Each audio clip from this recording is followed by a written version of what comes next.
Hello students, welcome back to teaching booth.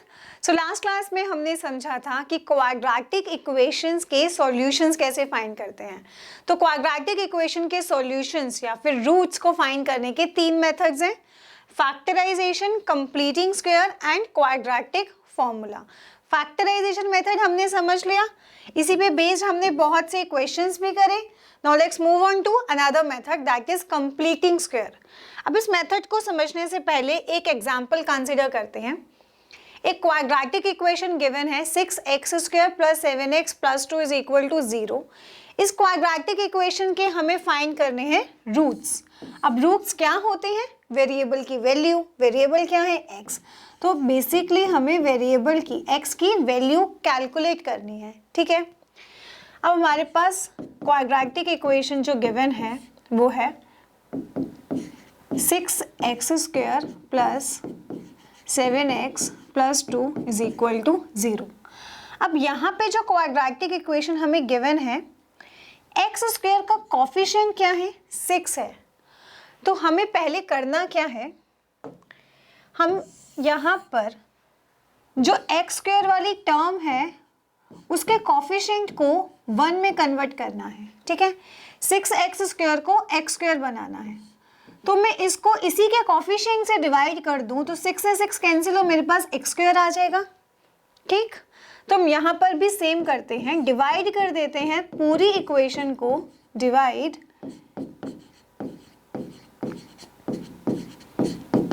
The equation by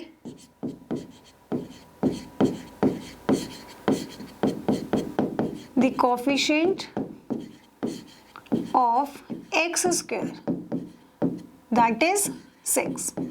अब पूरी equation को 6 से डिवाइड किया, we get x² + 7/6x + 2/6 = 0, ठीक है।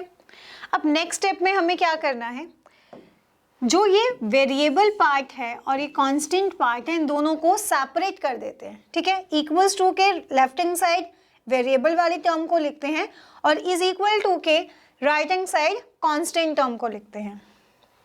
तो यहाँ पर हम वेरिएबल पार्ट को लिखा x² + 7/6x = -2/6, ठीक। अब अनदर स्टेप, अब यहाँ पे जो ये वेरिएबल पार्ट हमारे पास आया है, इसे एक अलजेब्रिक आइडेंटिटी में कन्वर्ट करते हैं। अब चैप्टर हम क्वाड्रेटिक पढ़ रहे हैं तो हम अलजेब्रिक आइडेंटिटी भी स्क्वायर वाली लेते हैं।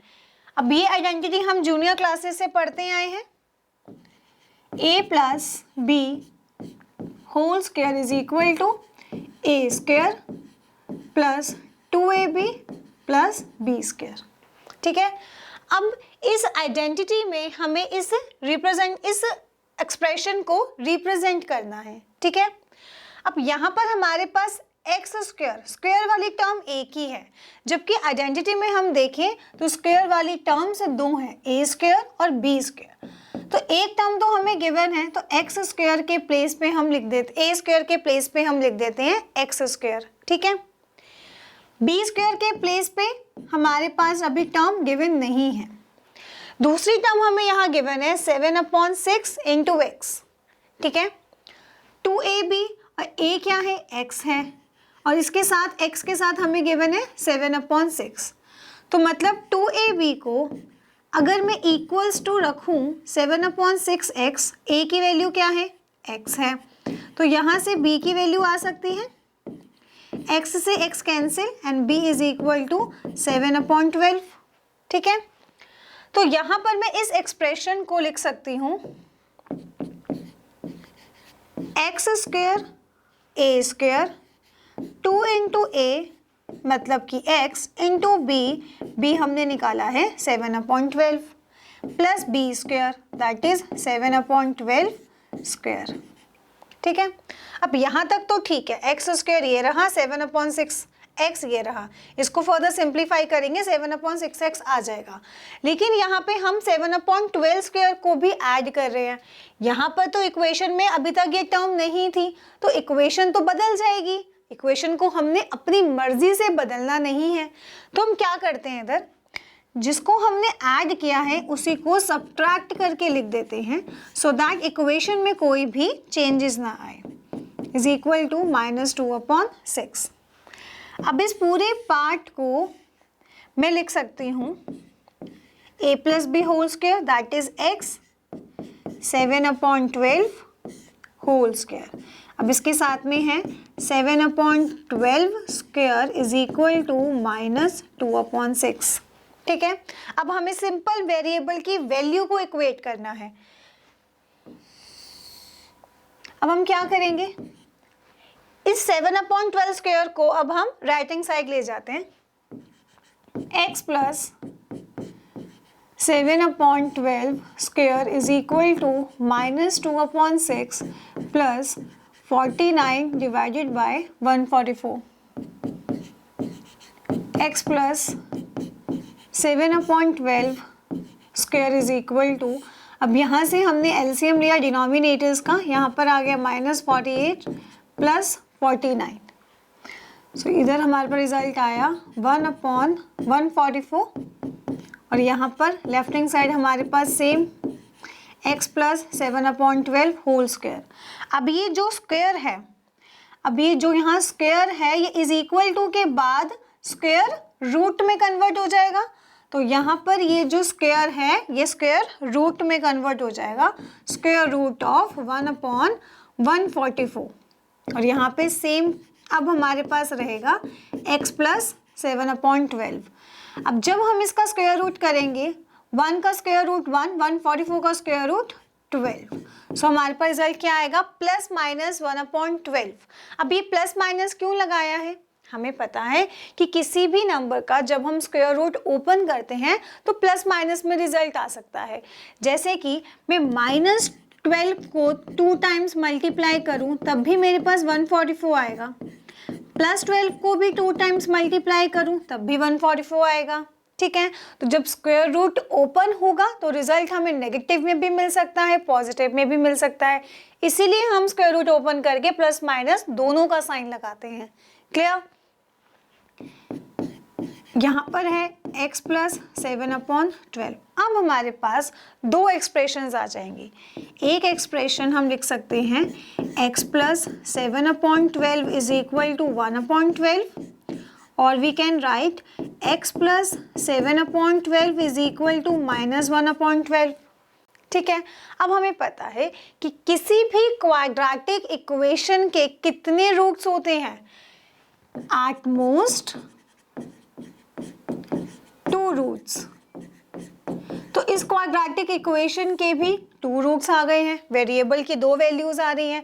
यहाँ से वेरिएबल की वैल्यू आती है x is equal to 7 minus 1, we get 6 divided by 12, तो -1/12 और यहाँ से वैल्यू आती है -2/3।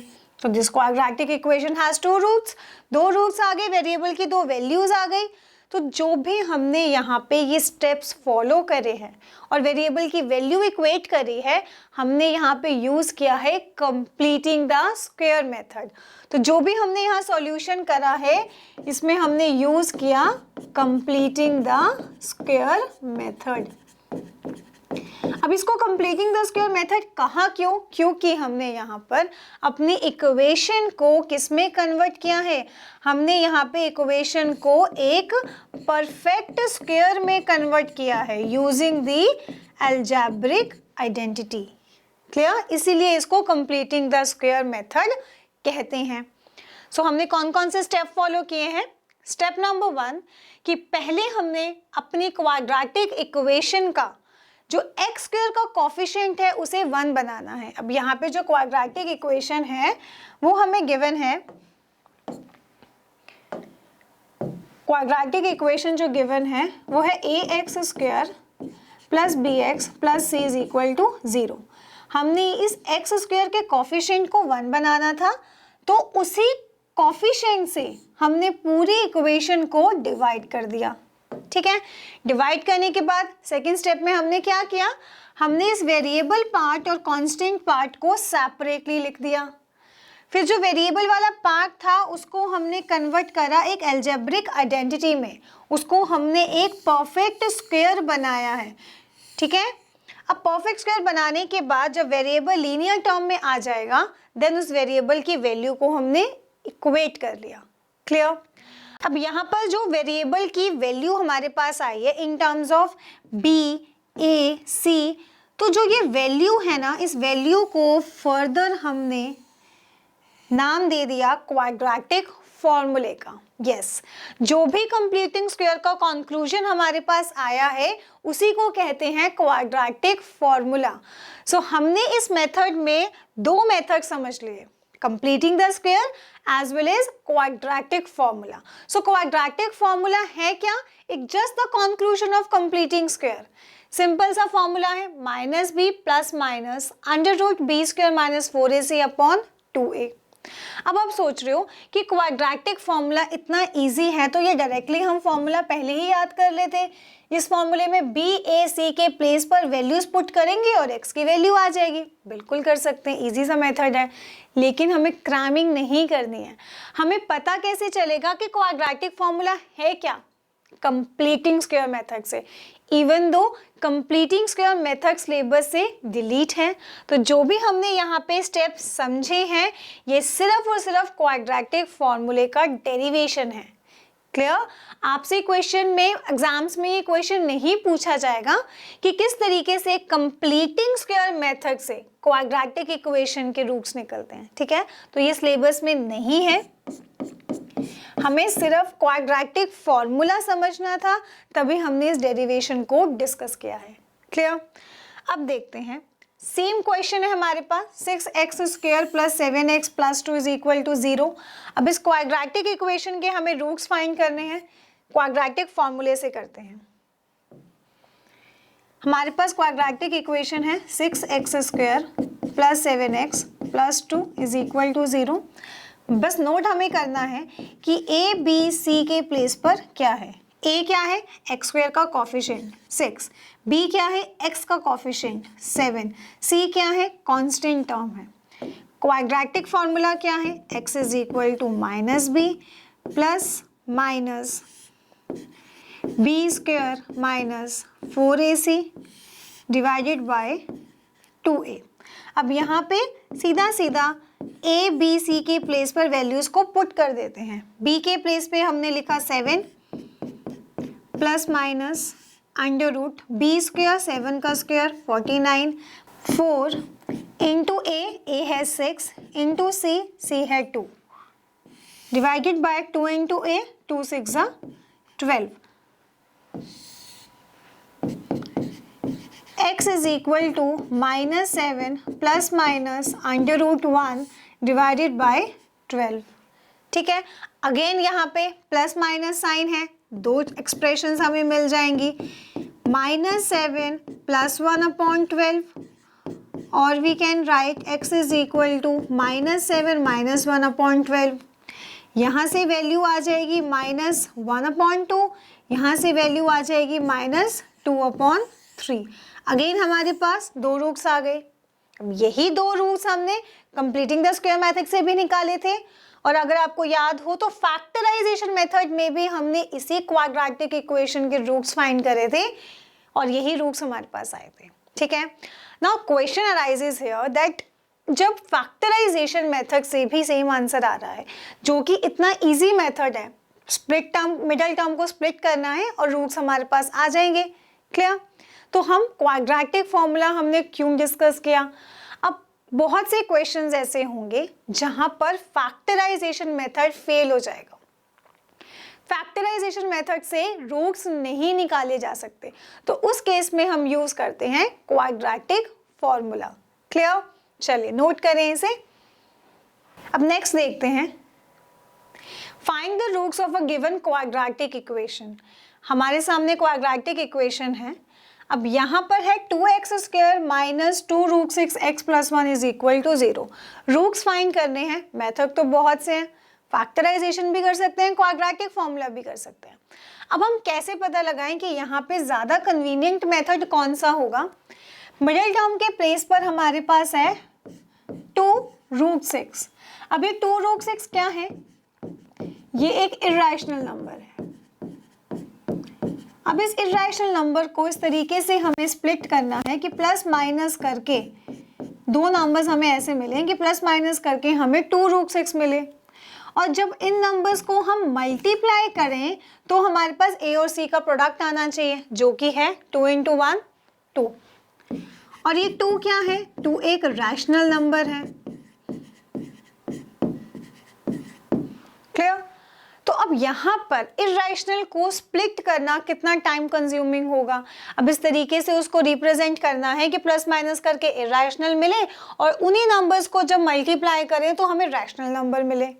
ठीक है, तो इस तरीके के क्वेश्चन में फैक्टराइजेशन मेथड में क्यों अपना माथा खराब करना है, डायरेक्टली हम क्वाड्रेटिक फॉर्मूला यूज करेंगे।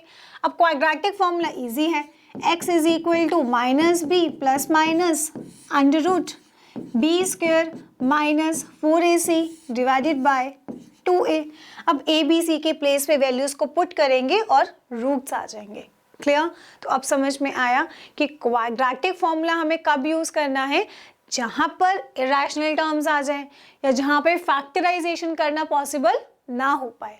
ठीक है, अब यहाँ पर a के प्लेस पर हमें क्या गिवन है, हियर a के प्लेस पे गिवन है x² का कोफिशिएंट 2, b के प्लेस पे 2√6 और c के प्लेस पे 1।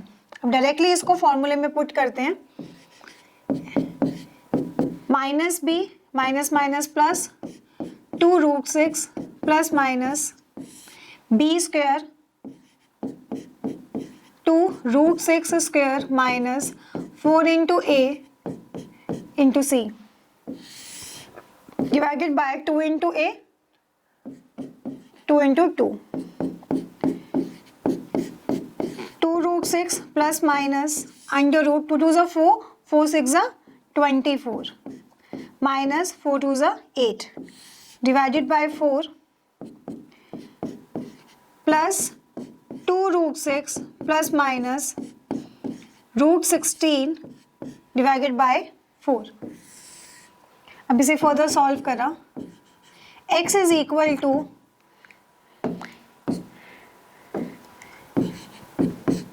2√6 प्लस माइनस 4 डिवाइडेड बाय 4, 16 का स्क्वायर रूट 4 होता है। अब यहाँ पर अगेन हमारे पास दो एक्सप्रेशंस आ जाएंगे, 2√6 प्लस 4 डिवाइडेड बाय 4, और we can write x is equal to 2√6 minus 4 divided by 4। अब यहाँ पर x की दो वैल्यूज आ जाएंगी, यहाँ पर 2 को कॉमन लिया, √6 प्लस 2 डिवाइडेड बाय 4, 2 से 4 कैंसिल और यहाँ पे वैल्यू आ गई √6 प्लस 2 डिवाइडेड बाय 2। और नेक्स्ट एक्सप्रेशन में भी अगर 2 कॉमन लिया तो रिमेनिंग रहा √6 माइनस 2 डिवाइडेड बाय 4, 2 4 कैंसिल और हमारे पास आ गया √6 plus 2 minus 2 divided bye minus 2 divided by 2। तो इस क्वाड्रेटिक इक्वेशन के भी हमारे पास दो रूट्स आ गए using the formula of quadratic. Clear? चलिए नोट करें इसे। अब नेक्स्ट है नेचर ऑफ रूट्स। अब ये नेचर ऑफ रूट्स क्या है, तो पहले हम कुछ एग्जांपल्स कंसीडर करते हैं, देन समझते हैं नेचर ऑफ रूट्स के बारे में। तो यहाँ पे 3 क्वाड्रेटिक इक्वेशंस हमें गिवन है, यहाँ पर हमें क्वाड्रेटिक इक्वेशंस के रूट्स निकालने हैं यूजिंग क्वाड्रेटिक फॉर्मूला। ठीक है, सॉल्व करते हैं। पहला माइनस बी क्या होता है, x का coefficient -4 plus minus B square 4 का square 16 minus 4 × a × c 4 4 16 divided by 2 -4 plus minus under root 0 divided by 2। तो यहाँ पर x की वैल्यू ये 0 हो गया, -4/2 बचा, सो वैल्यू आ गई हमारे पास वेरिएबल की -2। सो इस क्वाड्रेटिक इक्वेशन का एक ही रूट आया, दैट इज -2, या फिर हम कह सकते हैं कि दो इक्वल रूट्स आ गए, -2 और -2, 2 इक्वल रूट्स। ठीक है। नेक्स्ट क्वेश्चन में भी हमें रूट्स निकालने हैं। Quadratic formula minus B minus minus plus 5 हो गया, plus minus B square minus 5 का स्क्वायर माइनस 4ac, 4 2 ज़ा 8, 8 2 ज़ा 16 divided by 2 into 2 plus 5 plus minus under root 9 upon 4। अब यहाँ पर x की दो वैल्यूज आ जाएंगी, 5, यहाँ पर अब x की दो वैल्यूज आ जाएंगी, 5 प्लस 3 अपॉन 4, और we can write 5 minus 3 upon 4। So यहाँ पर x की दो वैल्यूज आ गई, 8 अपॉन 4 2, और यहाँ से वैल्यू आ गई 2 upon 4 1 upon 2। So this quadratic equation has 2 roots, दो डिफरेंट वैल्यूज आ रही हैं, तो हम यहाँ पे कह सकते हैं this quadratic equation has 2 distinct roots, दो अलग अलग रूट्स आए हैं। अब थर्ड पार्ट में भी सेम हमें करना है। x is equal to minus B minus 2 plus minus under root B square 2 2 ज़ा 4 minus 4ac, 4 into 1 into 3 12 divided by 2 minus 2 plus minus under root minus 8 divided by 2x। तो क्या आगे इसे फर्दर हम सॉल्व कर सकते हैं? यहाँ पे स्क्वायर रूट में हमें -8 मिला है, क्या स्क्वायर रूट में जब नेगेटिव टर्म हो तो उसे सॉल्व कर सकते हैं? नहीं कर सकते, क्योंकि जब भी हमें स्क्वायर रूट में नेगेटिव नंबर मिलता है तो उस नेगेटिव नंबर को हम क्या कहते हैं? Imaginary number. हमने रियल नंबर चैप्टर के फर्स्ट कंसेप्ट में ही समझा था कि जो नंबर्स होते हैं मैथ्स में वो दो ही तरीके के हैं, एक रियल नंबर्स होते हैं और दूसरे इमेजिनरी नंबर्स होते हैं। इमेजिनरी नंबर्स हर वो नंबर होगा जब स्क्वायर रूट में नेगेटिव आ जाएगा। स्क्वायर रूट में नेगेटिव आ गया, उसको हमने बोला इमेजिनरी नंबर। अब इसे इमेजिनरी नंबर हमने कहा क्यों था?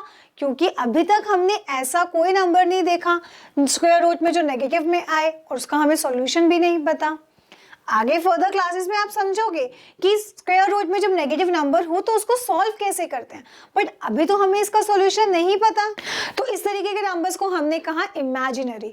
तो जब इसका कोई सॉल्यूशन हमें नहीं पता है, सॉल्व नहीं कर पा रहे हैं, तो यहाँ पे वेरिएबल की कोई भी वैल्यू नहीं निकाल पाएंगे। सो इसका मतलब यहाँ पर नो रियल रूट्स होंगे, कोई भी रूट नहीं निकाल पाएंगे, या फिर हम कहें अगर इसके रूट आएंगे भी तो वो इमेजिनरी आएंगे, और इमेजिनरी नंबर्स को अभी सॉल्व हमें करना आता नहीं है। So this quadratic equation has no roots, no real roots. Clear?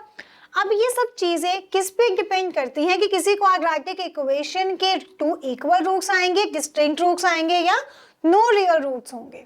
अब यहाँ पर हम देखें, यहाँ पर स्क्वायर रूट में जब 0 आ गया तो ये स्क्वायर रूट वाली टर्म अगर हम हटा दें तो सिंपल हमारे पास क्या बचा? -4/2।